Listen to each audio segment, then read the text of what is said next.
Hey yo, what is good, y'all? It is your boy Chad bringing y'all another video. Man, what is good? I don't even be having time for videos no more. Well, I do, but it just be too much nonsense going on for me to even like get started on stuff. I'll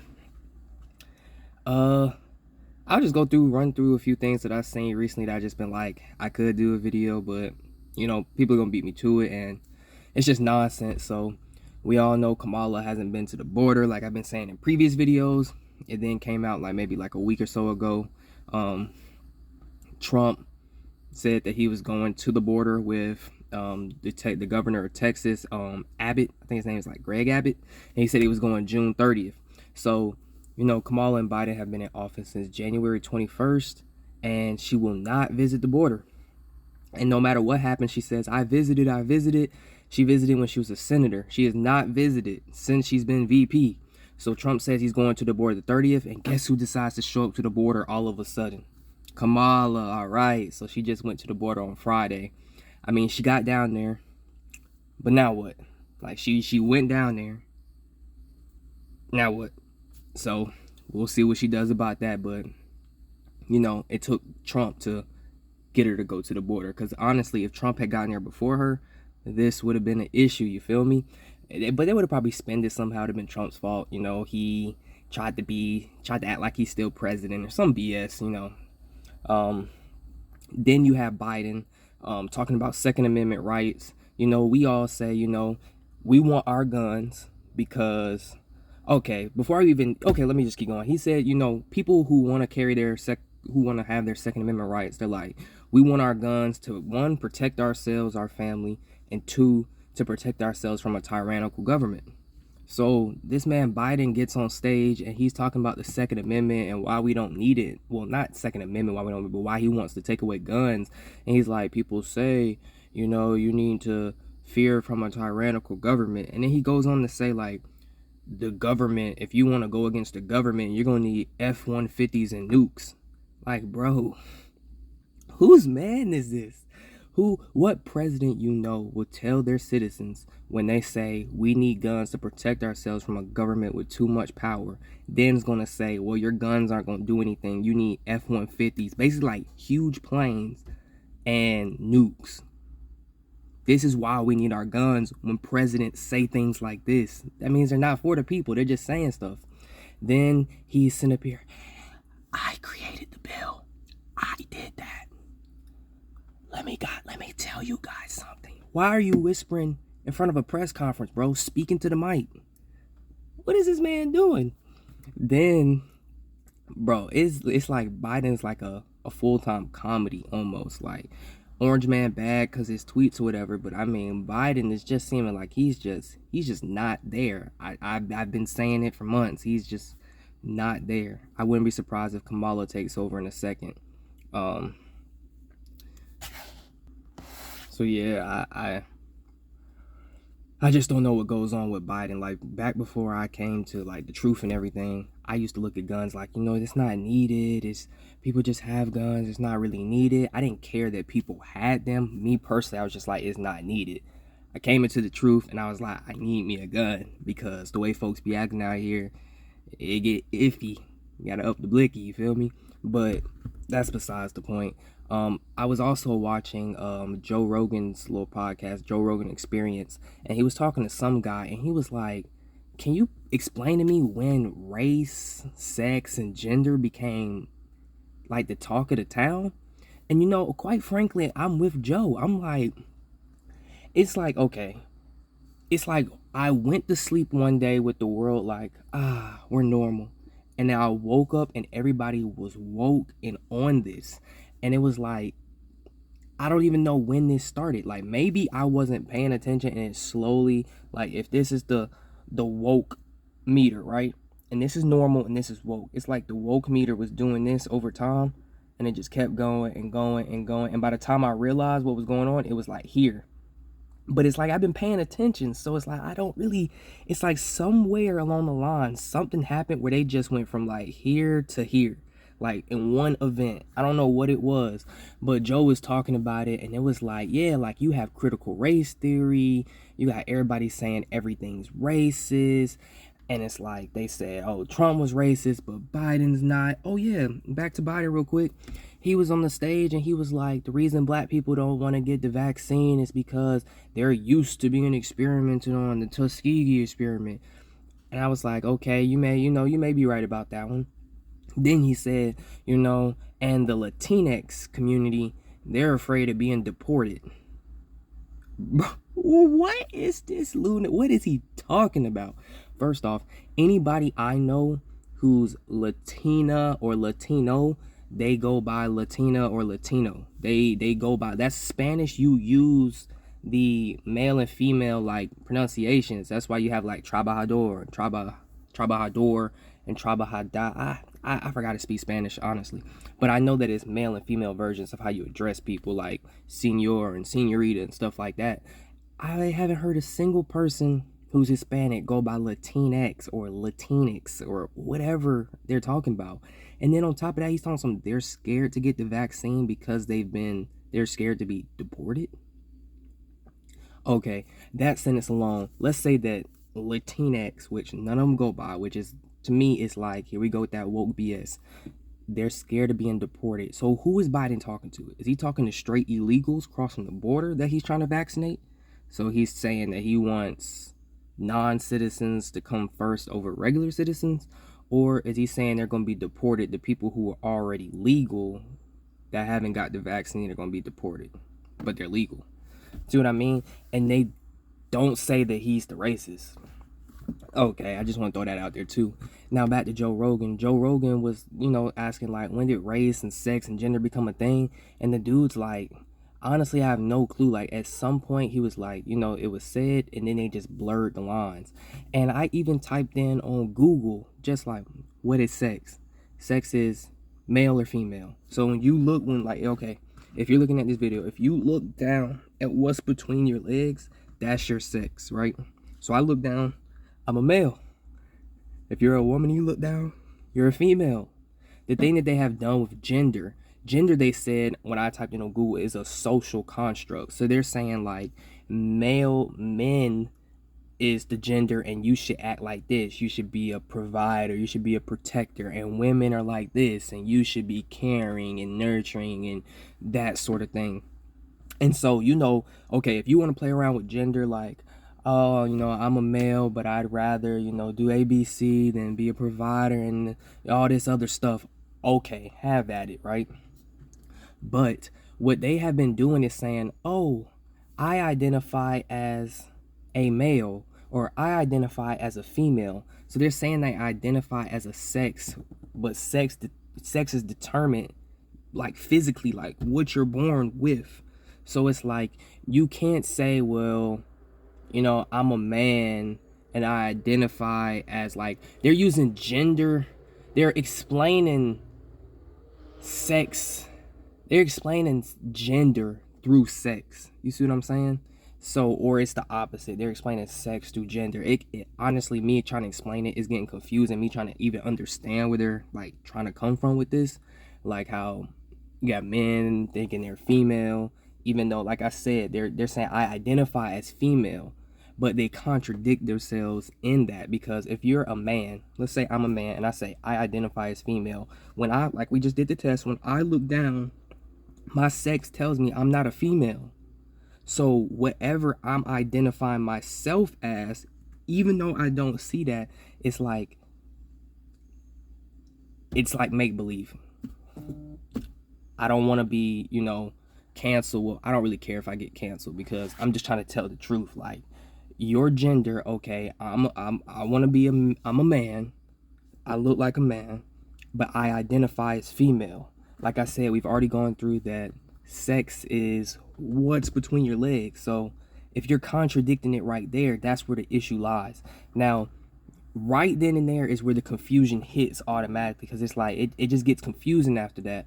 Just like you have where they said I think they said the non-binary community is beefing with the bisexual community because non-binary people date men and women no matter your sex, or they date men and women no matter your sex or gender, because they're attracted to personalities.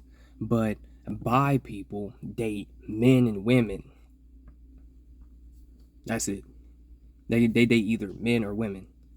And they're like, oh, you're doing bi erasure because, all right, like me trying to explain it, I know it sounds confusing, and that's how it is. Like, the whole thing is like, it's not really that difficult. Like, they've created extra categories for extra bits of semantics and wordplay.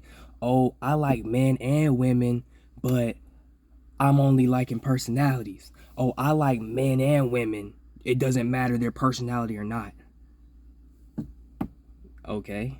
Like, so you're all bi. All right. You don't need all these extra explanations and extra word plays. You feel me?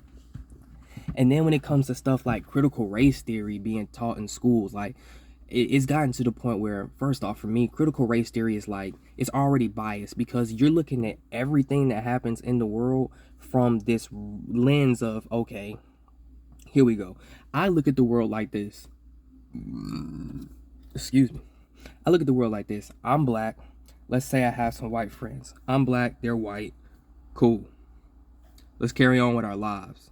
If they do something to me, that's their character. I don't say, well, it's the white man that did it to me. No, it's just a person who, they happen to be white, but it's a person who did something negative to me. I'm going to stay away. If they were black and they did something, I'm not going to say it's the black man's fault. No, it's a person who happens to be black who did something to me. I'm still going to stay away from that character. You feel me? That's how I look at the world. Like, everybody's clean. Everybody has a clean slate with me until they do something. I don't care your race. You could be Hispanic. You could be Asian. You did something to me. You just happen to be Asian and Hispanic. I'm staying away from you because of your character. Simple.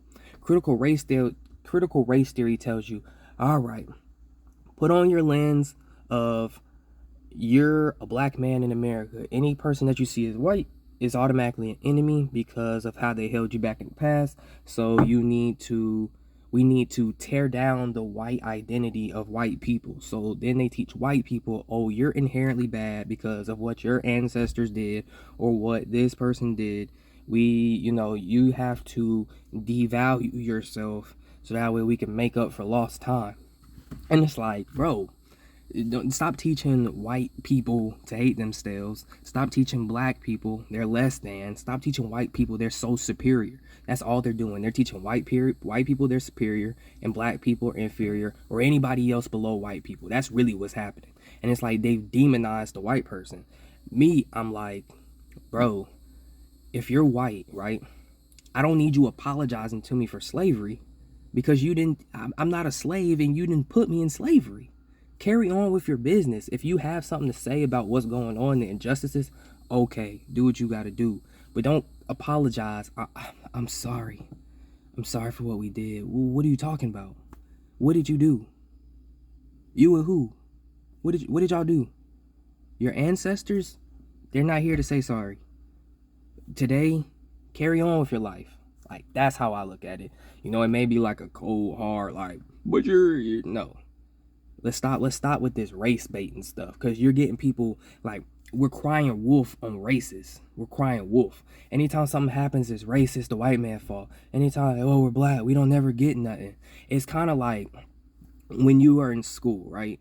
And you're getting bad grades, and you bring your report card home to your mom and your dad, and they're like, oh, let's see your grades. They see it's a bad grade, and they're like, what's going on? You're like, the teacher don't like me. They're always out to get me. This teacher don't like me. And the first time they're like, okay, because everybody has bad teachers. Like, okay, we understand. Then the next time you come on with bad grades, it's the teacher. I think they're out to get. I swear, it's because I'm black. It's because I'm black. They don't like me.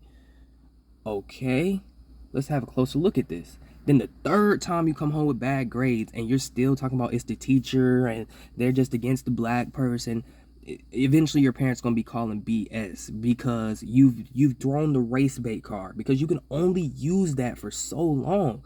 Like, it's only so many times you could throw the race bait card before it's like, we can't go for that anymore. It's just you not getting good grades in school. How long are we going to blame the teacher, the white man, or if your teacher is black, the black man, for what you're having, what your character and your abilities are showing in the classroom? You can only do that for so far. And that's how I feel like this racist stuff is going. You can only throw this race card so far before everybody's like, well, y'all shut up. When actual racists start coming out, it'll be like, you've already thrown the race card too much. Like, just be quiet. Be like, shut up. Like, that's how I feel. Anytime I see somebody who's, black say, it's because the white man, we didn't have anything for so many. Like, just be quiet. Stop complaining. I've never seen more people in today's society complain nonstop. Like, when are you gonna, okay, if the white man been holding you back for 400 years, complaining about it now is gonna do something? No. Go out there and get it. Go out there and get it. It's 2021. You can find any way to get money. You can find any way to do things. Like, you don't have a car to get around? Okay. You don't have friends who can pick you up and drop you off? Okay. You don't have public transportation? Okay. You don't have 2 feet to walk? Like, I don't know what to tell people nowadays. It's just like, it's just gone too far. Like, all this stuff has gotten so convoluted. Like, this is the woke pool, right? We're at capacity. The people at the front, the bouncers, the people whose party it is, they're saying, yo, nobody else can come in. But it's like they don't care what people are saying. They just still walk. Move out my way. Move out my way. Pretty soon the pool's gonna get overflowed, where it's just a cluster of just, what are we doing? And that's what I've just been thinking. Like, what are we doing? I started off this video like, okay, I'm just gonna tell what's going on. But it's just like, the more I think about it, it's just like, what are we doing? Like, how is this stuff stuck? How is this stuff stuck? And it's like, okay, you wanted a little, we gave you the little. Then you're like, that's not enough. We need more. So we give you some more. Then you want more. And they keep giving them more and more and more. And what I've started to realize is, it's like, the more we give them, the less people speak up, because they're scared of getting canceled. They're scared of being looking like they're a racist. They're scared of being looking like they're a bigot. And to me, it's like, this stuff will only stop once people start speaking up, and once people basically start shaming this nonsense. Like, when will this stop? Like, I know people say, like, everybody's entitled to how they feel. There's a difference in your opinion when it's your opinion. Like, okay, Chad's black. Well, he looks like he's Asian, or he looks Hispanic. Okay, your opinion is, that's what I look like. The facts are, I'm black. Okay? So whatever your opinion is, you can say it once, maybe twice, but you don't need to say it anymore past that, because the facts are, I'm black. And that's what I'm saying. People are going with their opinions and how they feel versus the facts. I can't call a stop sign blue or a stop sign green and go to court for running a stop sign and then say, well, judge, I feel like the stop sign was green. Sorry, sir, the stop sign's red. And it's literally that simple. Like, it doesn't need to go any further than that. Doesn't need to go any, I feel like I'm this, but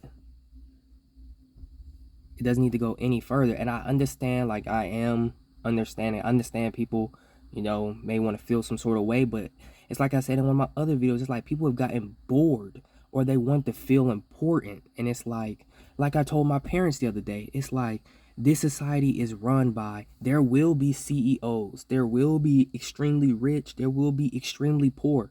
That's how society is. We have to have janitors, we have to have trash men, we have to have teachers, we have to have surgeons and doctors and tech people. We have to have everybody. We have to have homeless. We have to have people who aren't homeless. That's how this society is set up. I'm sorry that it's unfair, but life is literally unfair.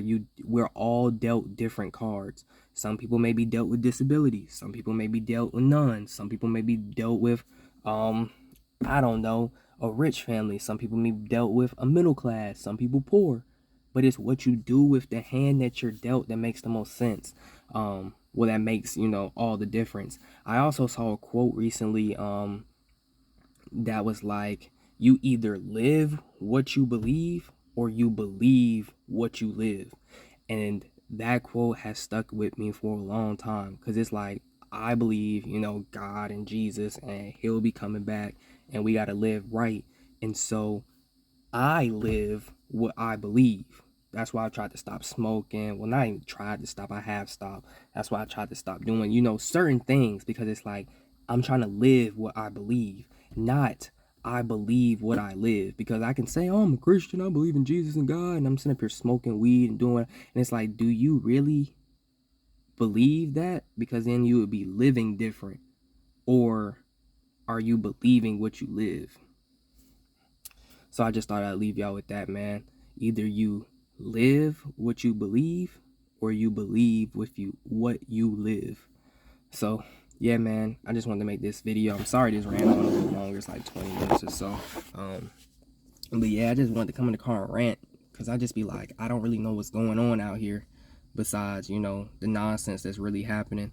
But for the most part, I'm chilling. I'm out the way. I spoke with one of my homies named Taryn.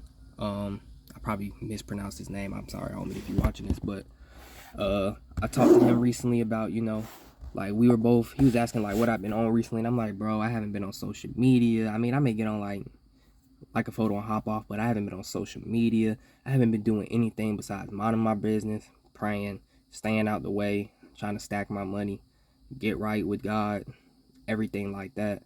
And he like, bro, I haven't been on social media either. He was like, I was starting to focus on that too much rather than myself. And to be honest, I probably won't be on social media. I probably end up being off social media by like December. Probably be dabbling back and forth, but like I said in my previous video, I've kind of dissociated from it all. So it's whatever. Social media is not really that important. People think they're living great lives. They post the highlight reel, but who knows what happens behind closed doors. Just like God, you can have I'm doing so great, yeah, my life is great, yeah, I'm just living lavish. But behind closed doors, these could really be the saddest, most miserable people. And you know the one who knows? God. Because God sees what others don't see. You know how they say your character is whatever you show behind closed doors? Yeah, that's what social media is. It's a facade for how people really live in real life. So, I mean, it's whatever. But yeah, man, I hope y'all enjoyed this video.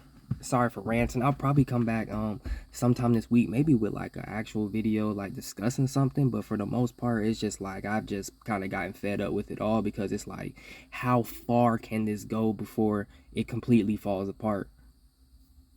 You know what I mean? And how many people are still feeding into this? That's my question. How many people are still feeding into this? Because I certainly don't see how people are even taking a bite out of what they have to offer. But yeah, man, it's been your boy Chad. I hope y'all enjoyed the video. Leave a like rating if you want. Comment down below if you want. And as always, thank you for watching, and I'm out. Peace.